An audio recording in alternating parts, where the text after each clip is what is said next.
मैंने और मेरे दोस्त विक्रम ने भानगढ़ की कई कहानियां सुनी थी और लोगों के मुताबिक भानगढ़ इंडिया की सबसे डरावनी जगह है। वहां सूरज ढलने के बाद अंदर जाना कानूनन मना है। कहते हैं इस किले में राजकुमारी रत्नावती रहती थी, जिसकी खूबसूरती की चर्चा दूर दूर तक की जाती थी। किले के पास एक सिन्हई नाम का तांत्रिक रहता था, जो राजकुमारी की सुंदरता से मंत्रमुग्ध हो गया था और किसी भी कीमत पर राजकुमारी को हासिल करना चाहता था। एक बार राजकुमारी अपने दोस्तों के साथ बाजार में इत्तर खरीदने के लिए निकली। उस तांत्रिक ने यह देखा और इत्तर में काले जादू की मदद से ऐसा कुछ मिलाया जिसे लगा कि राजकुमारी उसके वश में हो जाती।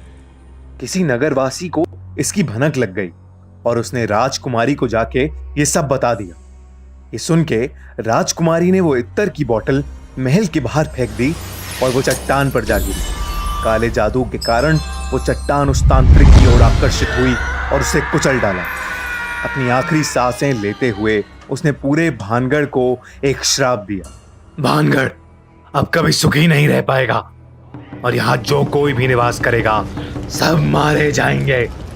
उसके कुछ ही दिनों बाद मुगल योद्धाओं ने भानगढ़ में घुस के उस पर कब्जा कर लिया।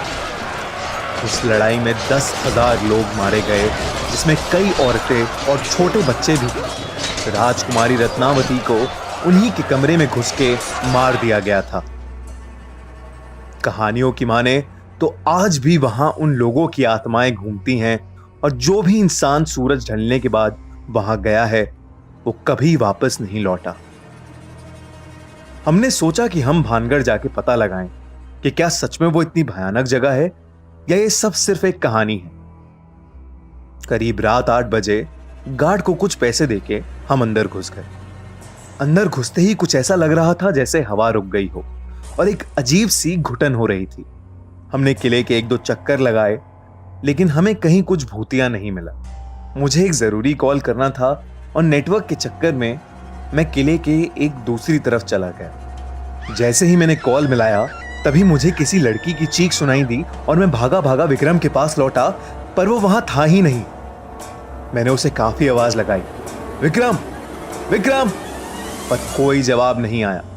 तभी मुझे ऊपर के कमरे से एक थम करके आवाज आई तो मैं उस तरफ चलने लगा। जैसे ही मैं सीढ़ियां चढ़ रहा था वैसे ही मुझे पायल की छन छन सुनाई दी और मुझे लगा कि मेरी बगल से कोई लड़की भागी। अब मुझे काफी ज्यादा डर लगने लगा था। मैं फिर चिल्लाया, विक्रम विक्रम। मैं महल का हर एक कमरा देख रहा था।